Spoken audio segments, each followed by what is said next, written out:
Deciding to do a swimming challenge. After my round the world cycle, it was quite hard for me to think of something that was harder. So I started thinking of all the things I couldn't do, which is a lot. I can't do a lot of things, to be honest. But at the same time, my friend Dave Conway was swimming 1,000 miles down the Missouri. And I'm not a massively strong swimmer. I mean, I can swim enough not to drown. And I wanted to do something in Britain. And those three things kind of all came together, and I suddenly realized maybe I should try a swimming challenge. So I looked into all the various things, and I was Googling things like the Amazon and that, and obviously that's not in Britain, so that didn't tick that box. And I was also at the time writing my Land's End to John O'Groats cycle book, and I thought, well, maybe I could swim that. Surely loads of people have done that, it's quite a popular route. So I looked into it, and it turns out no one's even tried it. Which made me really nervous. So I thought, well, maybe it's not possible. So I phoned all my swimming friends, and they were all like, oh no, it's surely been done, definitely. And then they Googled it and came back to me and said, damn it, why didn't I think of this? It's totally doable. And that kind of got the spark going, got me really thinking, well, no one's ever done it. That's quite cool. I get to make up my own rules as I go, and hopefully get to see a bit of Britain that many people don't see, to be honest. It's definitely going to be one of the hardest challenges I do. It's not a race though, so that means I can take less risks. When I was going around the world, I was always against the clock, I was always against other riders, so you do silly things like get up at 3 in the morning and cycle to midnight, and you're really tired. Whereas this, I want it to still be an adventure. Obviously I want it to be physically demanding, because that for me helps me sort of get up in the morning and train for this, knowing that it's really hard. But also I want to have an adventure. I want to explore Britain from the coastline.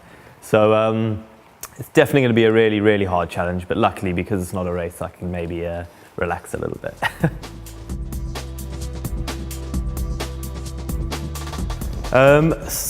Swimming after this, I probably never want to swim ever again, to be honest. Throughout my 20s, I swam a total of probably 5 kilometers, I reckon, at the most, and that was generally just trying to fetch a frisbee in Brighton that someone had thrown in the water, and a few training sessions in the pool. So swimming, I'm not a great swimmer. With cycling, I thought I'd hate cycling, I'd throw my bike away, but I actually really love it now. So I think I'll definitely carry on swimming. I'd like to maybe try and do some self-supported swims where I drag a whole raft, maybe along the Med, because it's quite easy. Imagine that, that'd be wicked. Put your tent on the back and plod along, So hopefully I'll sort of fall in love with swimming. At the moment, it's quite tough. I'm struggling a lot at the moment to get swimming fit, but I think once I'm there, I'll definitely plan some more swimming adventures for sure. Training for this is quite hard, to be honest, because I've got no one to ask their opinion because no one's done it before. But I'm going to follow a similar program to my cycling, whereas mileage makes champions. Put the miles in, you put enough miles in, your stroke will get better, you'll get fitter. My main thing is just to try and avoid injury, I think. I want to try and strengthen my upper body. I've got really weak upper body since I've spent so much time on the bike. So a lot of heavy gym work, sort of go in, sort of 3 sets of 3 reps as heavy as possible. And then I get my endurance in the pool, and to try and get me mentally prepared, I swim with a bungee cord around my waist. I find a quiet corner and then just swim in the same spot, turn off. Because I find in the lanes, you're never quite the same speed as others. You might get some of the sprinting guys who, you're holding them up, and then you've always got the edge to stop at.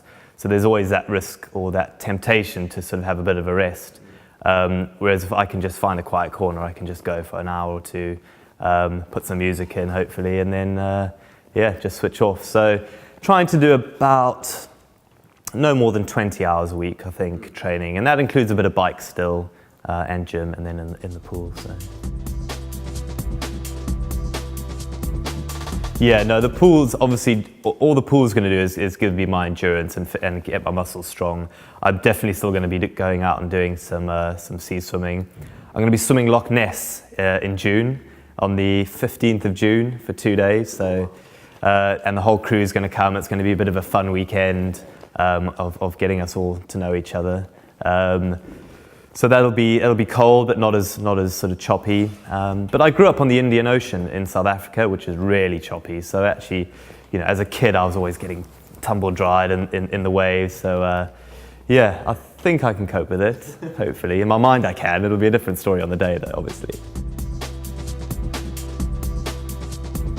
Am I scared of anything in the ocean? I wasn't until all my friends took great pleasure in finding every picture of every shark found in the UK since the history of time.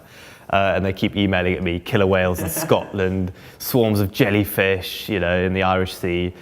I'm not too scared. I did look into the shark thing. I was quite nervous about that after sort of people were sending me photos.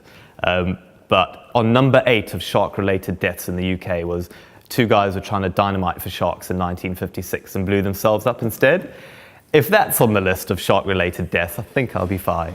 So no, I'm not worried about any creatures in the sea.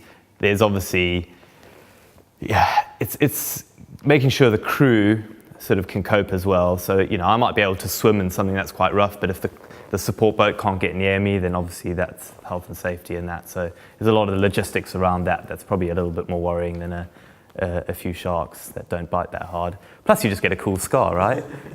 I need a shark scar in life, everyone has to have that. Yeah, I'm definitely going to write a book about this for sure. Yeah, I love the process of writing. It gives me a way of living the adventure on a little bit afterwards. It's nice. I love the whole process of writing, sitting in a room and sort of storyboarding things on blackboards and that. So yeah, I'll definitely be documenting the whole thing. And hopefully my crew are going to be characters in the book, because no doubt we're not going to get on all the time, and there's going to be some fighting, so that'll be interesting. But no, I enjoy writing books, and it's part of why I do these, and so I can spread the word and tell people how awful it is. And also give people advice on doing it after me, because I'd love it. I'd really love it for someone to come in and do it faster than me, do a cooler route, do it any other way. And if I can sort of set that ball rolling, it'd be great.